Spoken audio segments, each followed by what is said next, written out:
Bonjour à toutes, bonjour à tous, bienvenue. Merci de nous avoir rejoints pour ce webinaire intitulé Marseille sous-marine, un paysage habité et méconnu.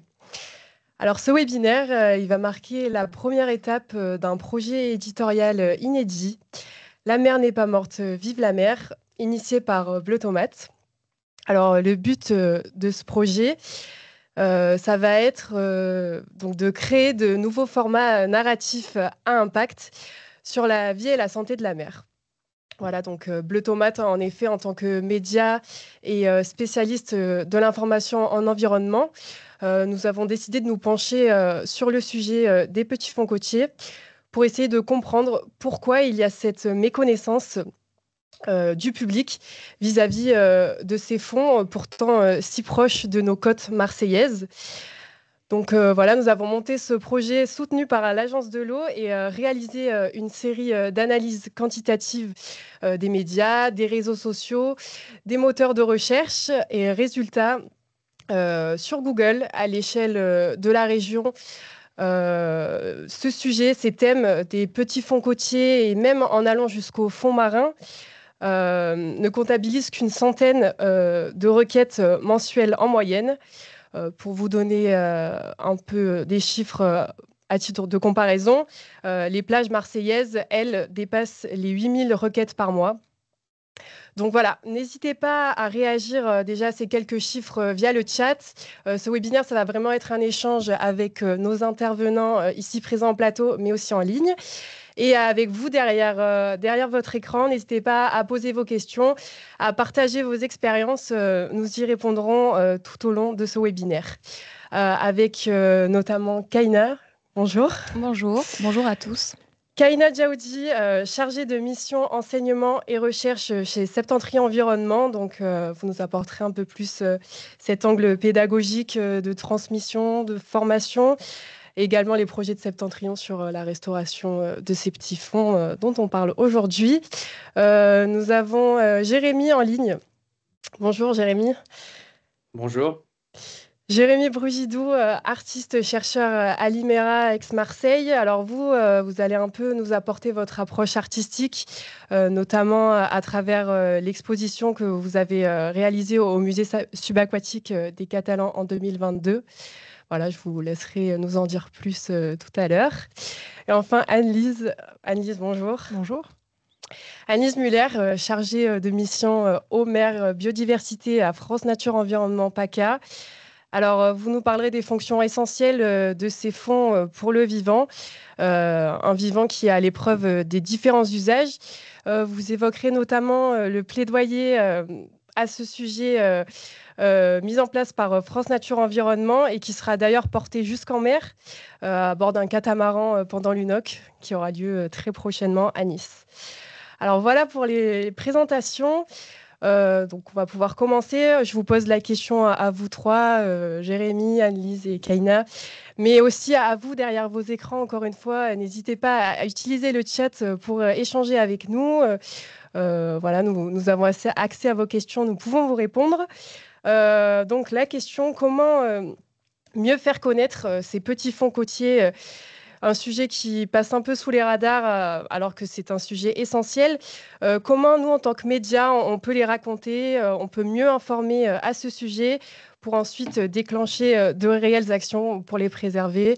Nous allons tenter d'y répondre aujourd'hui. Est-ce que quelqu'un veut commencer ? Je pense que déjà, c'est déjà chouette d'y aller. Donc, je trouve que ce que fait Septentrion, c'est déjà magnifique. Peut-être que tu veux commencer sur cette question de nous amener sur ces petits fonds côtiers. Oui, je veux bien commencer. Alors, les petits fonds côtiers, donc ils commencent en fait à partir du moment où on met les pieds dans l'eau. Donc, dès que vous mettez les pieds dans l'eau, on observe en premier lieu un premier habitat, donc qui est les habitats de petits fonds hétérogènes qui constituent un habitat nursery pour les juvéniles de poissons. Donc, en fait, dès que vous rentrez dans l'eau, si vous mettez un masque et un tuba, donc, et vous regardez sous l'eau, en fait, vous pouvez déjà observer des petits poissons qui sont les juvéniles de poissons. Donc, Ça, c'est vraiment, vous vous situez à une profondeur inférieure à 2 mètres d'eau. Donc, tout le monde peut y aller et tout le monde peut observer ce qui se passe dans l'eau. Après, plus on va vers le large, donc on va observer d'autres habitats. On utilise aussi le terme de biocénose. Donc, on peut déjà regarder depuis la surface via un masque et un tuba également, mais on peut aussi faire de la plongée sous-marine, notamment avec Septentrion Environnement. Et là, on va observer différents autres habitats ou biocénoses, dans la biocénose de l'herbier de Posidonie, par exemple, ou alors les algues photophiles, donc la roche infralittorale à algues photophiles. Et si on va encore plus loin, on peut aller voir la biocénose coralligène qui se situe un peu plus profondément. Voilà. Anne-Lise, est-ce que vous voulez compléter Je pense que Kaina a déjà pas mal décrit les choses. Effectivement, les petits fonds, c'est les tout premiers mètres. Donc, classiquement, on les définit jusqu'à 20, 30 mètres de profondeur, 40, parfois un peu plus selon les chercheurs. Certains vont un peu plus loin. Voilà, c'est effectivement des milieux qui regorgent d'une biodiversité foisonnante. Je pense qu'on s'en rend pas compte, même dans les milieux sableux, on a l'impression qu'il n'y a pas grand-chose. Et en fait, si, ils sont tous cachés, ils sont un peu enfouis, ils sont parfois petits, ils sont parfois à la couleur du sable. Mais voilà, donc c'est des milieux extrêmement riches d'un point de vue de la vie. Et effectivement, c'est des milieux nurseries, donc que ce soit des milieux sableux ou des milieux herbiers, ça va effectivement être des zones où on va trouver plein de petits jeunes, de toutes sortes d'espèces d'ailleurs. D'accord, super, merci pour ces premières explications sur les petits fonds côtiers. Mais du coup, sur, je sais pas, votre avis plus personnel, vous l'avez dit, ils sont très proches, on a juste à mettre les pieds dans l'eau. Pourquoi c'est un sujet qui revient un peu dans les médias, dans les réseaux sociaux? Pourquoi on en parle peu alors qu'ils sont si proches? Jérémy, peut-être Mais je pense que... qu'il y a, par rapport à ce qui a été dit, c'est vrai qu'il y a peut-être une préconception du fait que sous la surface, il y a pas grand-chose, ou en tout cas, il y a tellement une infinité de petits événements qu'on a l'habitude, nous, d'être humains, abreuvés de toutes sortes d'images, de porter attention aux phénomènes un peu sensationnels, aux grands événements, aux grandes interactions animales, aux grandes espèces emblématiques. Et c'est vrai qu'il y a une certaine préconception de vide, que ce soit dans les petits fonds côtiers et a fortiori sur les grands fonds et la haute mer. Et donc, c'est vrai qu'il y a peut-être une certaine... en tout cas, il y a un champ de l'imaginaire qui est largement inexploité par rapport à ce qui se passe dans les petits fonds marins. Moi, je connais beaucoup moins bien ces biocénoses, elles en parlent très bien, mais c'est vrai que dans mes expériences de plongée sous-marine, j'ai toujours été frappé par la découverte des petites choses, que ce soit des cténophores, donc ces sortes de corps gélatineux qui ressemblent à des méduses, qui ne sont pas des méduses, mais d'un seul coup, en fait, ça fait des iridescences avec la lumière du soleil, que ce soit des petits nudibranches, donc des toutes petites, je ne sais pas exactement quelle est l'espèce à laquelle ça se rattache, mais c'est des espèces de toutes petites limaces de mer minuscules qui sont très colorées. Mais en fait, pour les voir, il faut vraiment porter une attention soutenue, il faut rester au fond, il faut pas trop bouger dans tous les sens. Et donc, c'est vrai qu'il y a ça demande un mode d'attention inhabituel de se poser, de se déposer. Et c'est vrai que quand on fait de la plongée sous-marine, on se rend compte qu'on est des animaux très agités. Et que les organismes sous-marins nous perçoivent parfois avec un peu d'étonnement et se disent mais pourquoi s'agit-il autant avec leur accoutrement étrange. Donc il y a peut-être un peu cette synchronisation, cette harmonisation à faire entre nos habitudes de corps, ces autres formes d'habitudes de corps et comment créer ces liens, comment créer ce mode d'attention. Vous voulez rebondir sur ce qui a été dit?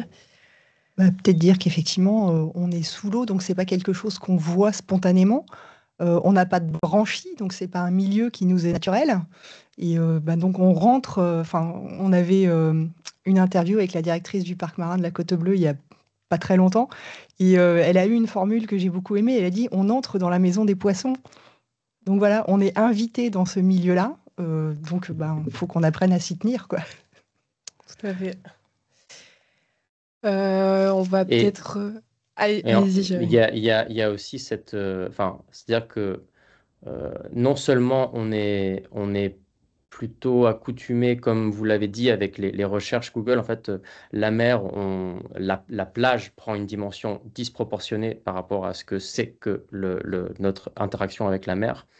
Euh, En plus, on est plutôt habitué à la mer de jour, et c'est vrai que la mer de nuit, c'est encore une toute autre histoire, quoi. Et donc, il y a aussi toute une dimension des écosystèmes sous-marins qui passent complètement sous le radar, tout simplement parce que, en fait, c'est des activités qui sont très fortes au crépuscule, à l'aube, le soir et la nuit. Et donc, en fait, c'est des événements qu'on voit jamais, rarement. Et donc, c'est aussi ce travail-là qui me semble, en tout cas, ce que moi j'ai essayé de faire aussi, c'était en fait, d'amener vraiment l'humain au-delà de certaines frontières de l'imagination par rapport aux interactions maritimes. C'est vrai qu'à travers votre exposition donc, nocturne, c'est bien ça, vous avez pu expérimenter la relation qu'ont les humains avec cette mer noire la nuit. Il y a une certaine, est-ce qu'il y a une certaine peur? On n'ose pas y aller. Qu'est-ce que vous avez pu constater lors de votre exposition? Oui, oui, bah, l'exposition, c'était vraiment on va dire que c'était un cas très particulier parce que donc je suis allé installer dans le musée subaquatique des Catalans. Donc déjà, le musée lui-même, il est peu connu. On sait pas forcément qu'à 50 mètres de la plage des Catalans, il y a une douzaine de sculptures en pierre qui sont à 5 mètres de fond et qui sont là en permanence et qui constituent des sortes voilà, de récifs artificiels pour la colonisation de micro-organismes locaux. Et dans ce musée, donc, j'ai fait une installation temporaire, éphémère, de quelques heures, en fait, avec des sphères remplies de bactéries bioluminescentes, donc des bactéries lumineuses qui ont été récupérées par le MIO, qui est l'Institut méditerranéen d'océanologie à Marseille, avec qui je collabore depuis 3 4 ans là. Et donc, c'est des bactéries qui ont été récupérées dans les grands fonds marins, mais qui, en fait, circulent partout dans l'eau de mer. C'est brassé dans les courants, etc. Et j'ai créé des sortes de pouponnières un peu artificielles de croissance pour ces bactéries afin que l'humain puisse les percevoir. Et j'ai placé ces sphères sous la surface, donc à quelques mètres de fond. Et en effet, la bioluminescence, on la voit quand il fait absolument noir. Donc, c'était une expo qui se visitait de nuit. Et en fait, oui, on constate très rapidement que l'humain ne va pas du tout se jeter à l'eau la nuit, nager 50 mètres et aller sous l'eau. Ça, c'est sûr que c'est pas du tout une évidence. Alors même que, en fait, la nuit, l'été, il y a énormément de bioluminescence planctonique. Donc, en fait, si on va nager la nuit à Marseille, on va très régulièrement nager dans des éclaboussures de lumière, en fait, parce qu'il y a des dinoflagellés, donc des planctons qui font de la bioluminescence, qui vont être en présent en grande quantité. Et donc, il suffit voilà, sortir un peu des habitudes et d'aller affronter un peu cette appréhension qu'on peut avoir de l'obscurité de la mer, qui en fait génère toute une série un imaginaire souvent monstrueux, ou en tout cas, on est très mal à l'aise. C'est vrai que, comme ce qui a été dit précédemment, c'est pas chez nous, c'est la maison des poissons, et la nuit, encore plus, c'est la maison de on ne sait pas quoi. Donc, en fait, l'imagination va très vite. Alors qu'en fait, c'est surtout des petites créatures qui, voilà, c'est rationnellement inoffensif, mais irrationnellement, ça peut être très effrayant, ce que je comprends très bien. Et puis ensuite, il faut affronter l'élément physique, la physicalité de ce que ça représente, le froid, la nuit, la fatigue, donc toute une série d'enjeux en fait qui nous mettent dans un état inhabituel où on maîtrise plus trop notre présence, quoi. Donc, où l'humain est mis dans une position rare d'être un petit peu en position de faiblesse, on va dire, par rapport aux autres formes vivantes. Et donc là, voilà, il était question d'inviter les humains à profiter de ce spectacle, qui était aussi un spectacle dont je voulais faire profiter les organismes sous-marins locaux, en fait. Donc, c'était un spectacle lumineux aussi pour les petites larves, cette nurserie de poissons dont on parlait précédemment. C'était aussi un spectacle pour ces organismes-là et que l'humain aussi pouvait rencontrer par l'intermédiaire de ces sphères lumineuses, quoi. Parce que la bioluminescence bactérienne, elle est attractive dans l'océan. C'est la coévolution sur des milliards d'années qui fait que, en fait, les yeux des organismes marins qui peuvent percevoir la lumière ont appris à reconnaître la lueur bioluminescente comme une source potentielle de nourriture. Et donc, c'est en fait une attraction un peu naturelle. Et l'humain est aussi fasciné par cette lumière que peut l'être une petite larve de poisson. Et donc, je voulais créer cette collusion entre nous, qui nous percevons souvent comme l'ultime maillon du progrès de l'évolution, mais en fait de nous ramener quand même à cette interaction première avec des éléments aussi différents de nous que peuvent être des bactéries unicellulaires, des larves de poissons, des poulpes qui vont aussi rôder dans les parages pour voir ce qui se passe. Et donc, c'est ça qui m'a été, que j'ai pu constater, qui m'a plu dans ce dispositif. Et finalement, je pense qu'il y a plus de larves de poissons qui ont profité de l'installation que d'humains, en vérité. Mais le concept était intéressant. Je trouvais que c'était intéressant de créer en tout cas parce que même si le public n'y est pas, tout le monde n'y est pas allé, le fait que c'était là, ça crée du récit, ça crée de l'imagination, ça crée de l'interaction, ça crée des questions, ça crée de l'envie de connaître. Donc c'était déjà ça le dispositif, quoi. Super, ben, merci beaucoup Jérémy. On a pu voir quelques images de cette exposition pendant que vous interveniez. Est-ce que vous voulez vous parler des actions que vous avez mises en place chez Septentrion ou chez France Nature Environnement? Allez-y. Ouais, je voulais juste tout d'abord rebondir sur ce que disait Jérémy sur les bactéries bioluminescentes. Donc en fait, je trouve que c'est une démarche très intéressante parce que les bactéries, en fait, elles sont invisibles à l'œil nu. Et grâce à la bioluminescence, en fait, on arrive à voir ces micro-organismes. Donc je trouve en fait que c'est une opportunité pour arriver à voir tous ces organismes qui sont invisibles, mais qui façonnent en fait notre monde visible. Donc ça, c'est super important et c'est une importante opportunité pour aller les regarder.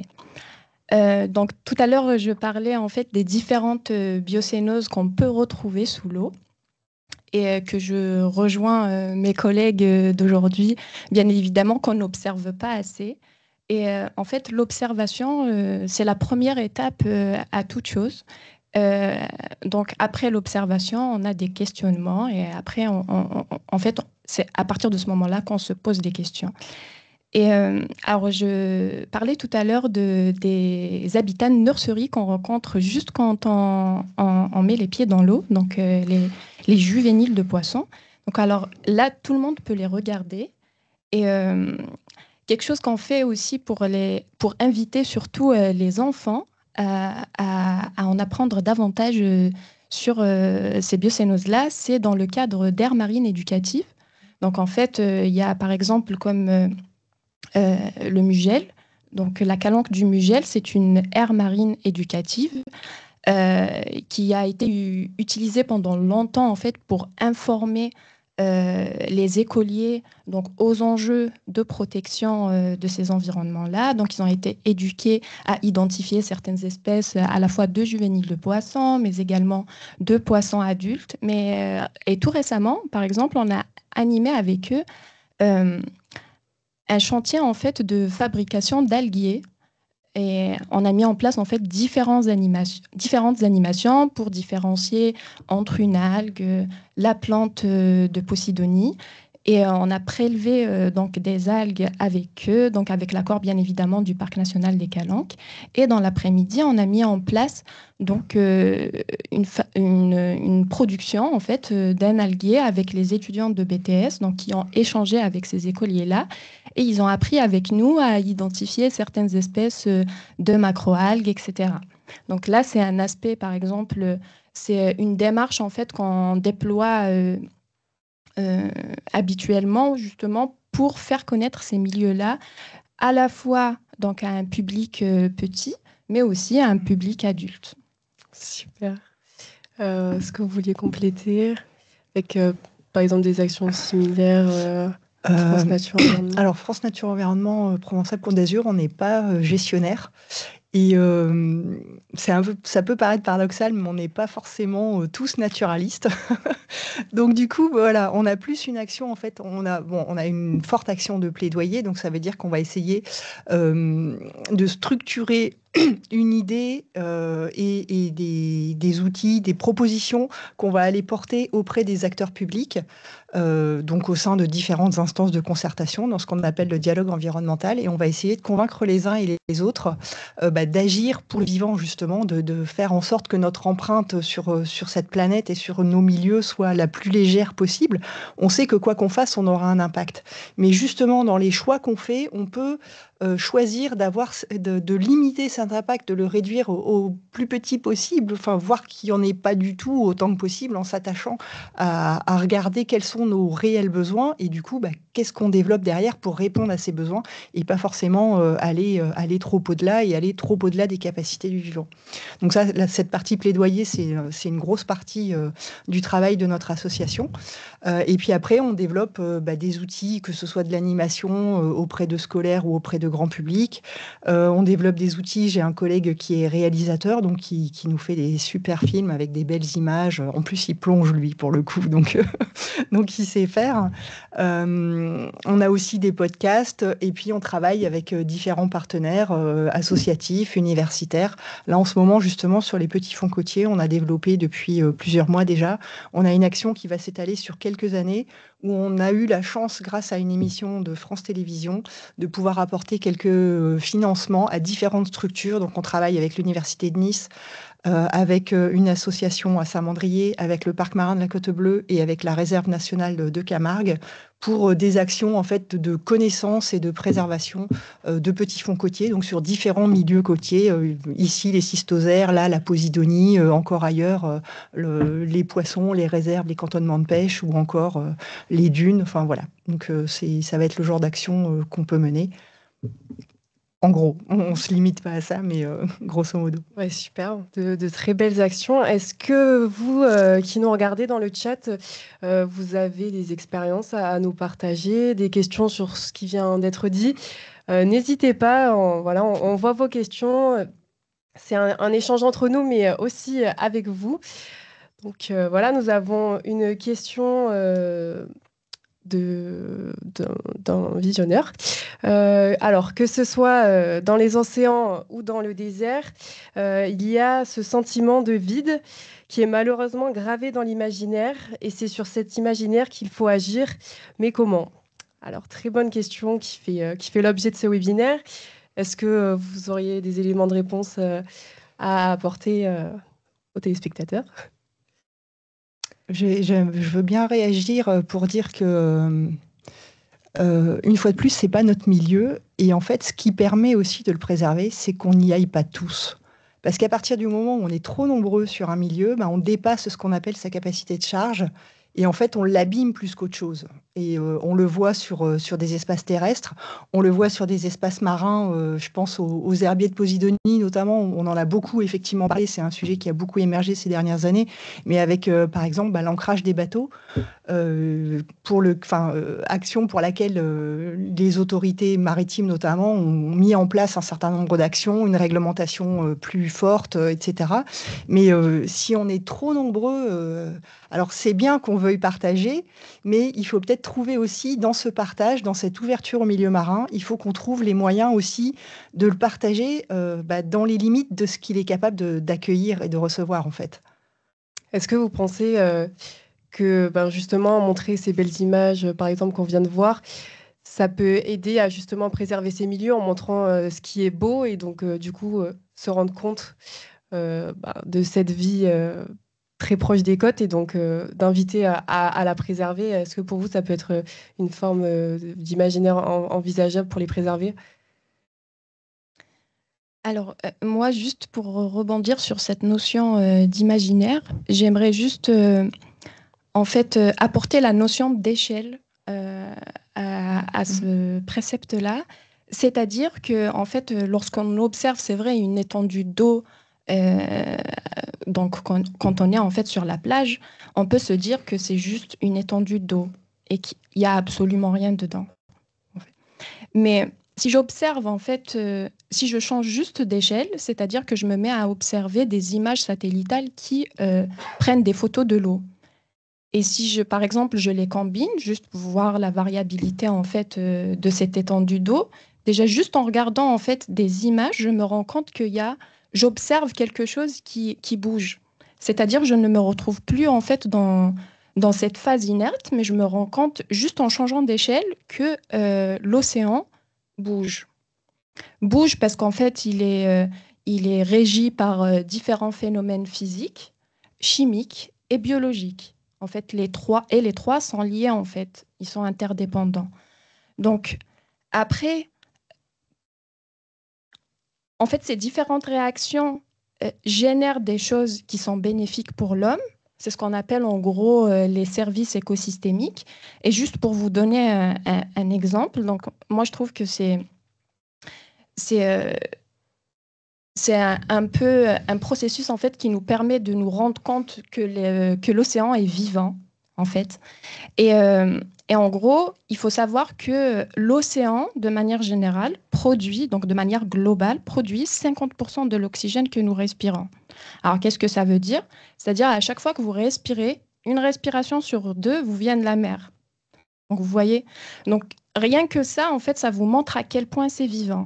Après, c'est vrai que si on met la tête dedans, et donc je redis un peu ce que j'ai dit précédemment, et on commence à observer, on se rend compte qu'il y a une diversité spécifique qui est remarquable, et ça se limite juste à ce qu'on peut voir. C'est-à-dire il y a des multitudes de choses qui nous sont invisibles et qui sont dotées aussi d'une diversité exceptionnelle.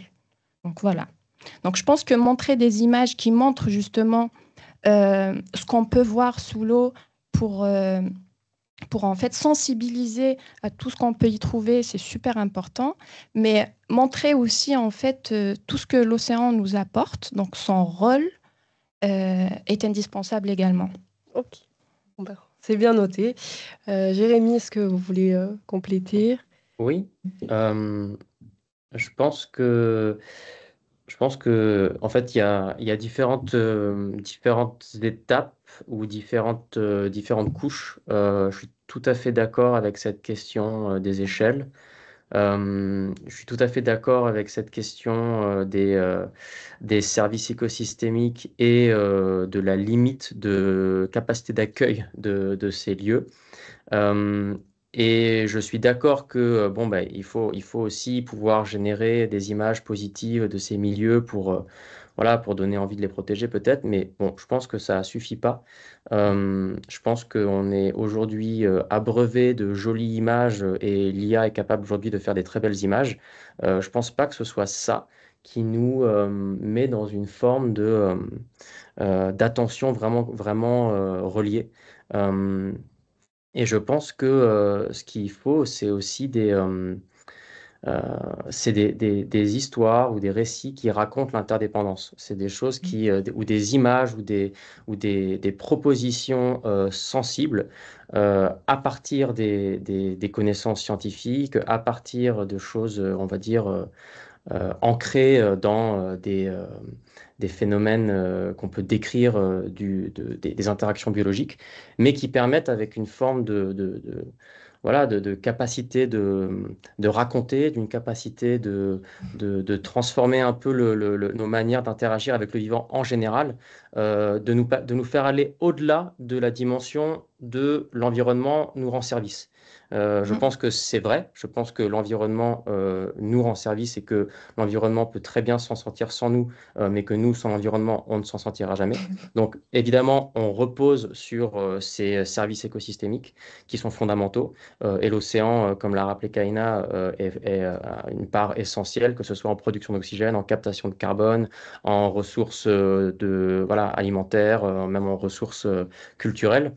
Mais je pense qu'il faut qu'on soit aussi capable de penser les environnements et les autres qu'humains dans des formes désintéressées, dans des formes d'attention et de soins qui ne s'arrêtent pas à la distance.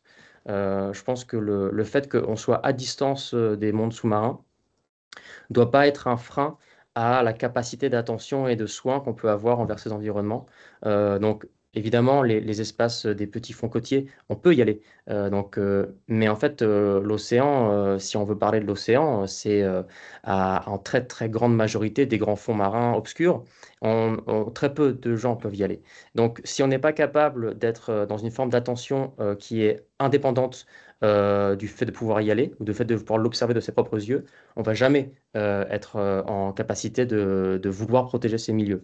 Donc je pense qu'il faut qu'on arrive à développer des récits, des formes, des images, tout ce qu'on veut qui nous apprennent, qui nous réapprennent, qui nous inspirent pour avoir envie d'être dans le soin, dans l'attention, avec des milieux qui peut-être ne nous serviront jamais directement, qu'on ne pourra jamais voir directement, qui ne seront jamais en interaction, en contact avec nous, et pourtant dont on a un soin profond, quoi.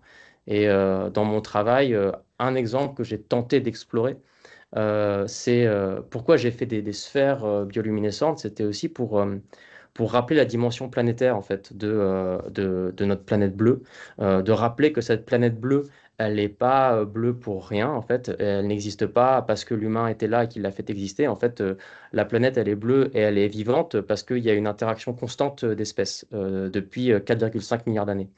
Et en fait, la biologiste Lynn Margulis a parlé de symbiotic planet, donc une planète symbiotique, c'est-à-dire que une planète qui repose sur les interactions à bénéfice mutuel entre les espèces et que notre atmosphère est vivable parce qu'elle est co-créée par toutes sortes d'espèces, y compris en grande majorité par des bactéries. Si on a de l'oxygène aujourd'hui, c'est parce que des cyanobactéries ont libéré de l'oxygène à un moment donné qui ont permis que cette atmosphère vivable le soit pour nous. Donc, en mettant en avant des bactéries lumineuses, en effet qu'on peut voir grâce au fait qu'elles sont lumineuses, non seulement on fait porter attention sur des dimensions invisibles à des échelles inhabituelles pour nous, mais en plus, l'idée, c'est de rappeler que notre planète, elle repose sur une quantité d'espèces qu'on ne voit jamais, qu'on ne verra jamais, avec lesquelles on n'interagira jamais. On ne pourra jamais caresser un bébé bactérie très mignon. Et pourtant, en fait, il faut qu'on soit capable de comprendre que c'est des espèces qui méritent notre attention, notre soin, de manière générale, en fait, et de pouvoir rentrer dans cette dimension-là. En effet, je pense que l'échelle est fondamentale, de pouvoir sortir de nos échelles humaines, de pouvoir nous décentrer, de pouvoir modifier nos perspectives, et ça passe, selon moi, par des récits, en grande partie. Pour rebondir sur ce prendre soin dont vous nous parliez, Jérémy, chez Septentrion, vous menez différentes actions de préservation, même de restauration. Est-ce que vous pouvez nous en dire un peu plus? Oui, alors en effet, on travaille sur différentes thématiques. Donc, la démarche de Septentrion, c'est en premier lieu donc de collecter des données, donc pour augmenter nos connaissances, et par la suite, en fait, de conseiller et de mettre en place, en gros, des mesures de gestion. Parmi les sujets que nous abordons, donc il y a les habitats nurseries. Donc, pour vous donner un exemple, j'ai l'impression que mon micro ne marche plus, mais super. Si vous m'entendez, c'est parfait. Donc, un des axes de recherche que nous menons porte justement sur les habitats nurseries.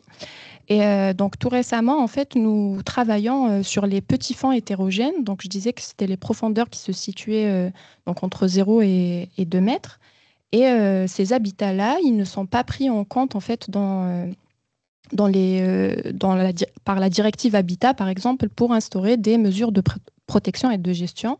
Alors pourquoi? Parce qu'en fait, ces habitats nurseries, donc de type petits fonds hétérogènes, sont méconnus. C'est-à-dire on ne connaît pas leur localisation, on ne sait pas sur combien de superficie ils s'étendent, et on ignore aussi en fait l'abondance et la diversité en fait des juvéniles de poissons qu'ils abritent.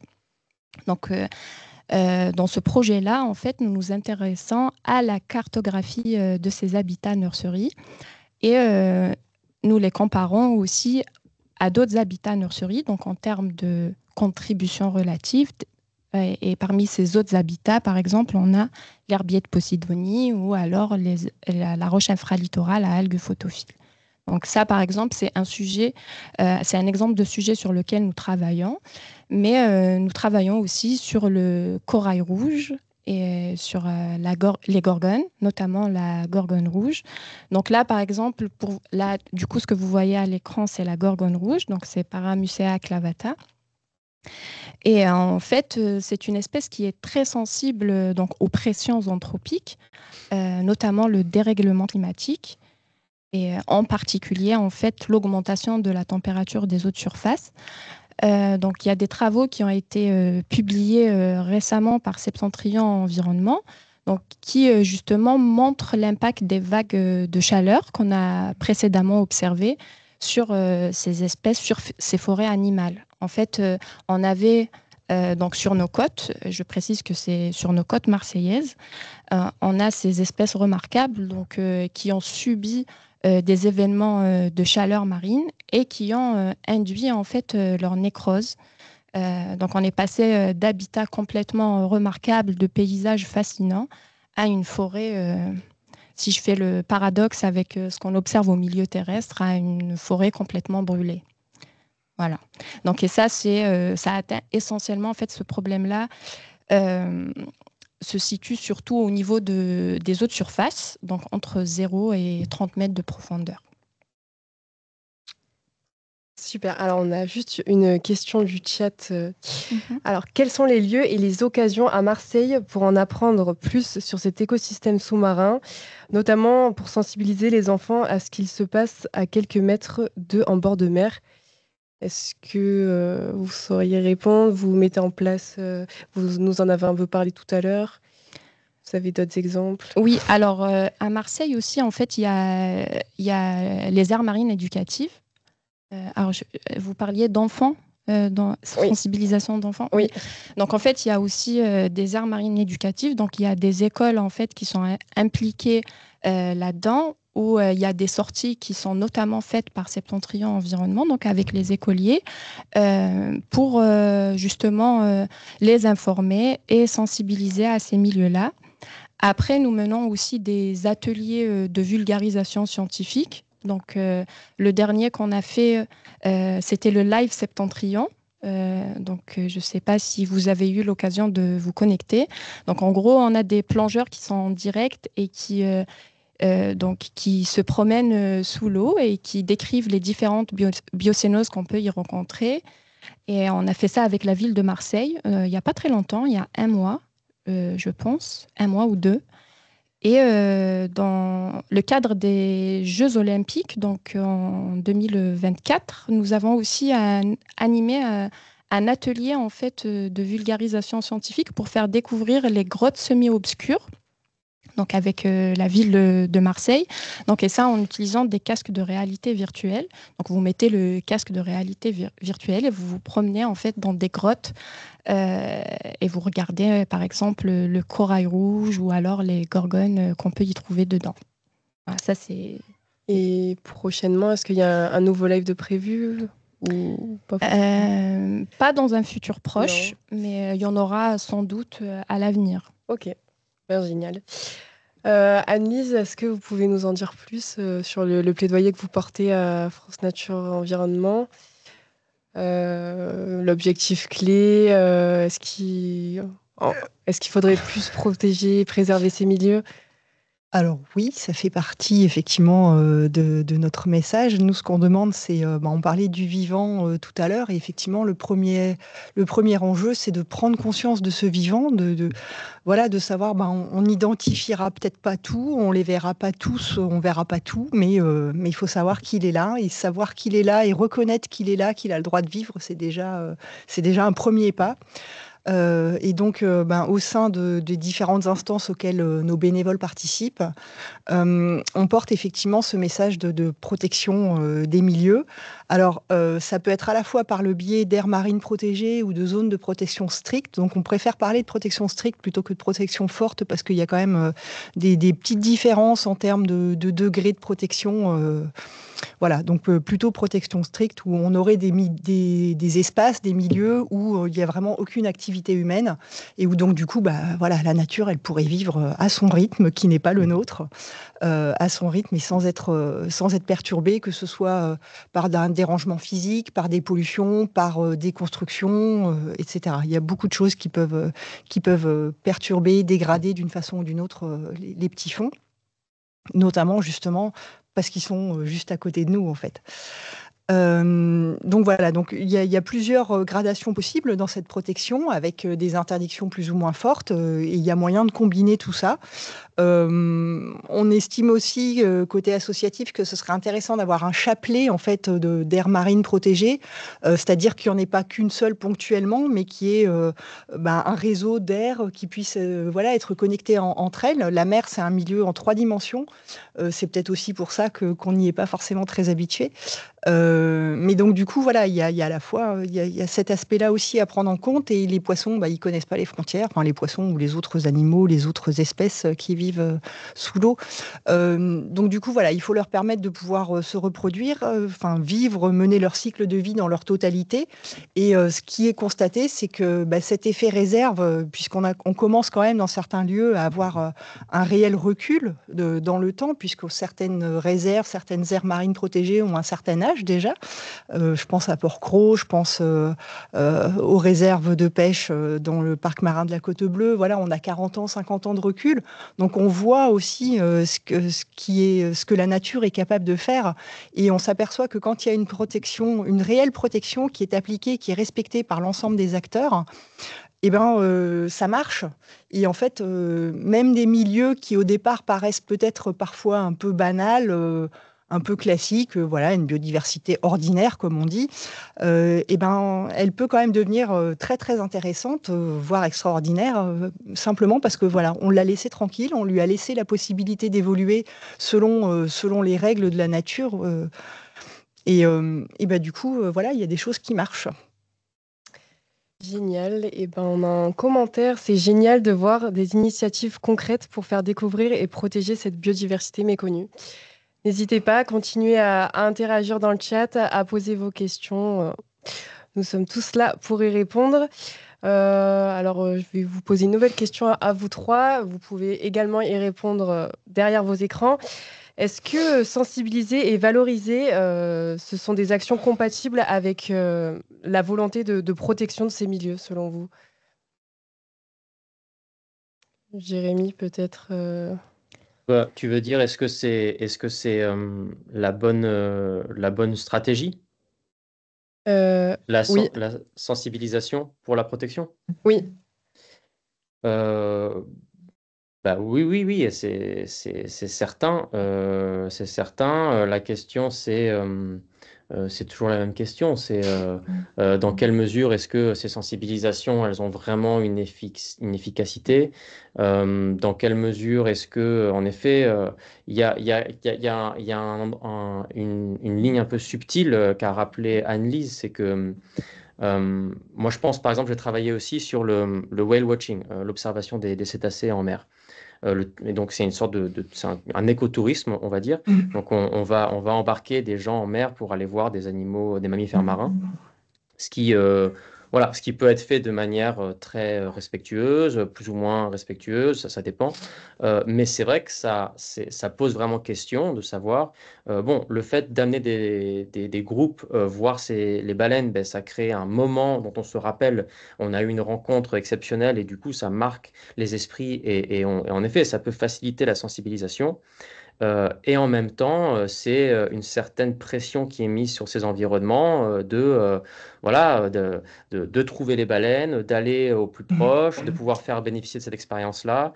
Alors, ça peut être très bien fait, hein, il y a toutes sortes de possibilités, mais simplement, ça pose la question de voilà, la sensibilisation, oui, comment, à quel prix, comment est-ce qu'on évalue ce besoin de l'humain, de la rencontre pour être sensible.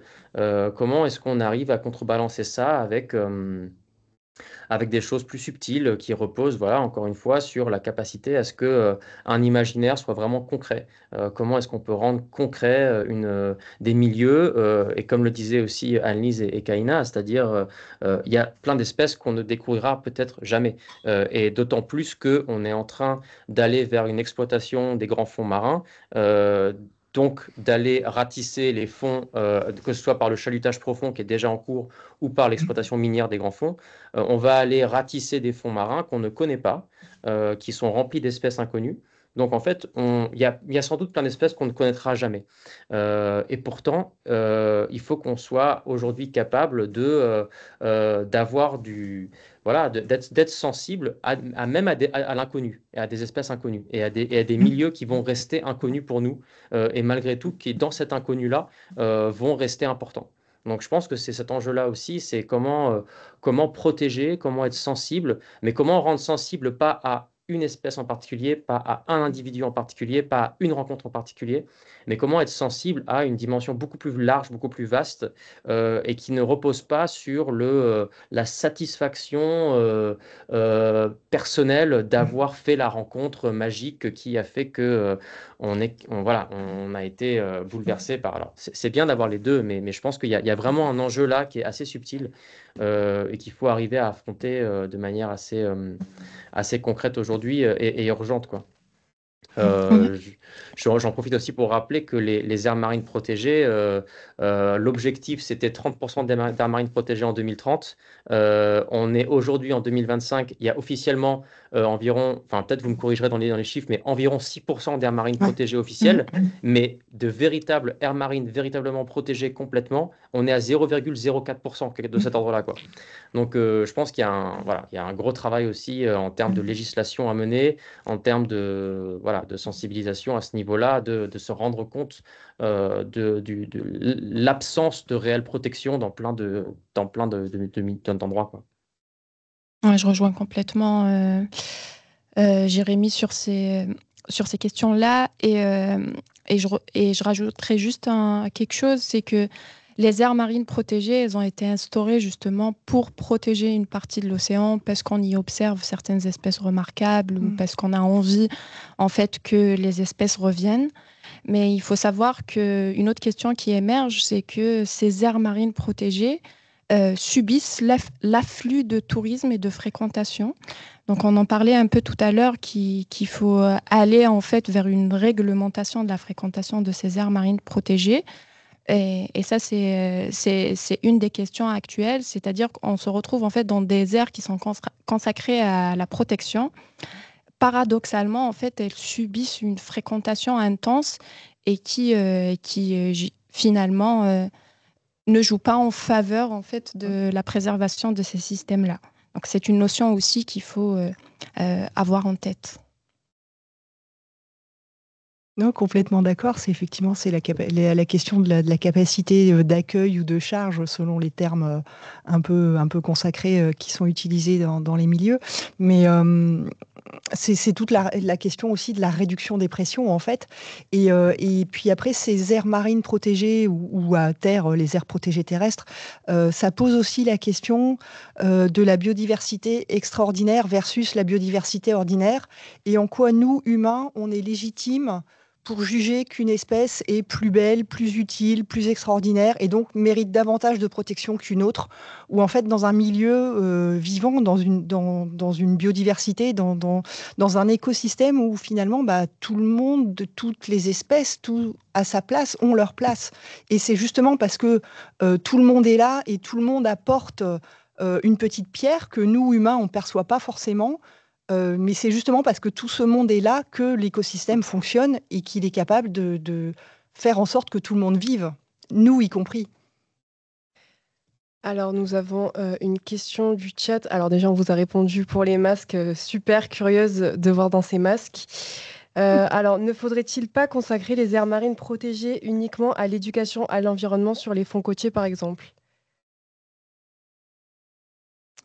Alors ça existe en fait, c'est ce qu'on appelle les aires marines éducatives, donc j'en ai parlé tout à l'heure.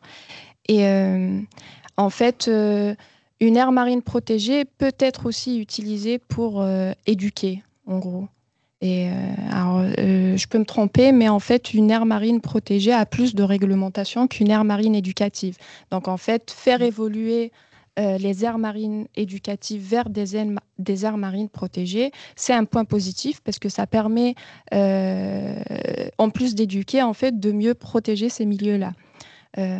D'ailleurs, nos étudiantes de bachelor l'année dernière, en fait, elles ont travaillé au niveau de la calanque du Mugel, qui initialement a été une aire marine éducative et donc elles ont fait un diagnostic initial en fait de l'état de la calanque du Mugel pour la faire évoluer vers une aire marine protégée. Donc là, tout récemment, il y a un arrêté qui a été signé grâce notamment à la contribution de ces étudiantes en bachelor. Alors, on a un nouveau commentaire de l'association Fresque Océane. C'est un peu le pari qu'on a fait avec la marche Océane créée en 2024 pour l'association Fresque Océane.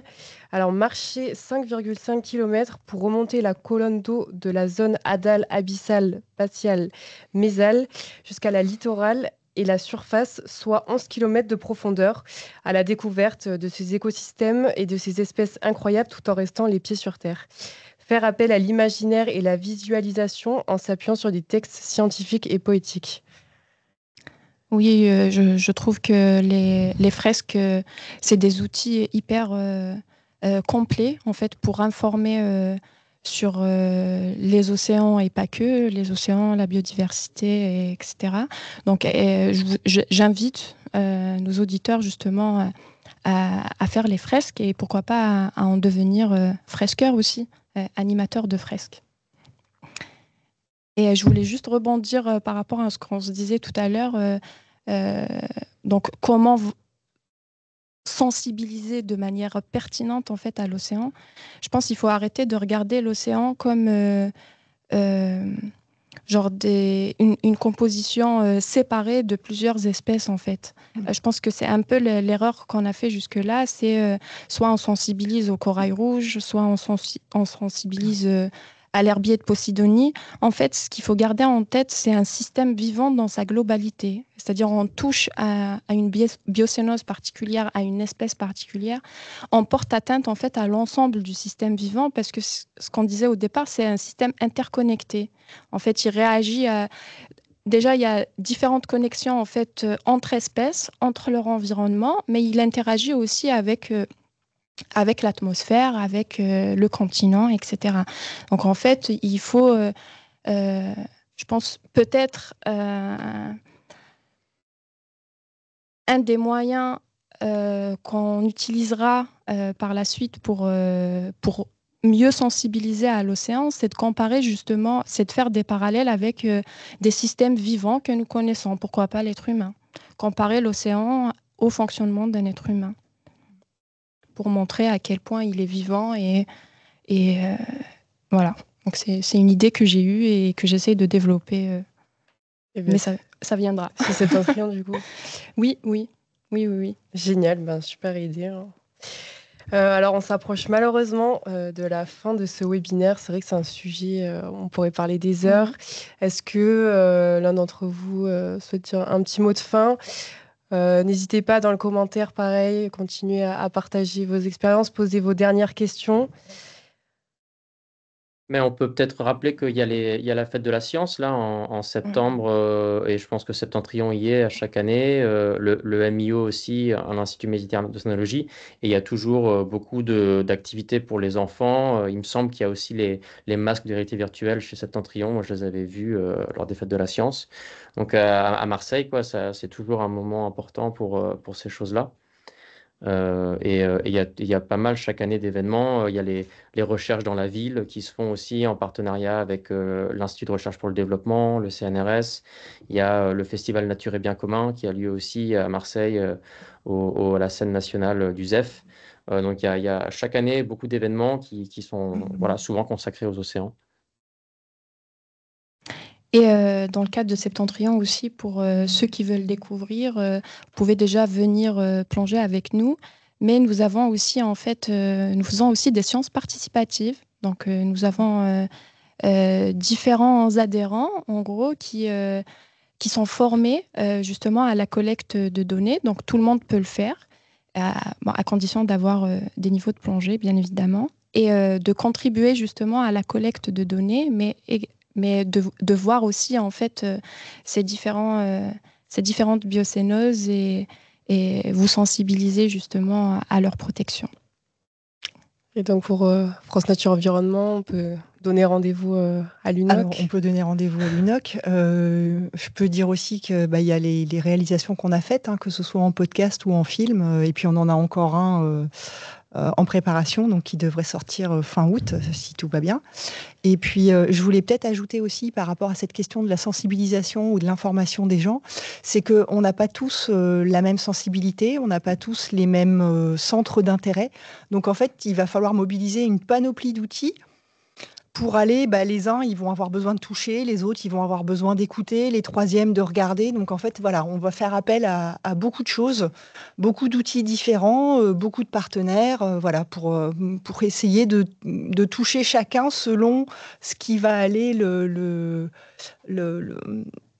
toucher dans sa propre perception, en fait, dans ses émotions. Alors, on va lire les derniers commentaires. C'était très intéressant voir que même une gorgone rouge abrite une nurserie, que la bioluminescence révèle une vie invisible. Tout ça montre à quel point l'océan est vivant et mérite notre attention. Je voudrais juste ajouter que toutes les initiatives dédiées à rapprocher l'humain de la nature dont il a été séparé sont importantes. Merci pour votre travail. Alors moi, je vais en profiter pour vous donner rendez-vous lors du prochain événement, donc dans le cadre de ce projet éditorial, encore une fois, La mer n'est pas morte, vive la mer. On organise un bar des sciences, donc sur les mêmes sujets, mais avec de nouveaux intervenants, dans un format convivial, donc à la brasserie Zoumaï, proche de Castellane. Donc voilà, n'hésitez pas à venir passer la soirée avec nous à partir de 19h, boire un petit verre et échanger autour de ce sujet très intéressant. En tout cas, merci beaucoup d'avoir répondu présent aujourd'hui et Jérémy en ligne. Merci. Merci. Merci à vous. Vous pouvez donc suivre l'actualité du projet éditorial et l'actualité des prochains événements sur le site qui s'affiche à l'écran. Ce webinaire est enregistré et sera donc disponible si vous souhaitez le visionner à nouveau. Merci à tous les participants. Merci pour vos questions, vos réactions. Et on se donne rendez-vous pour le bar des sciences le 12 juin à 19h. Merci. Bonne journée. Au revoir. Bonne journée.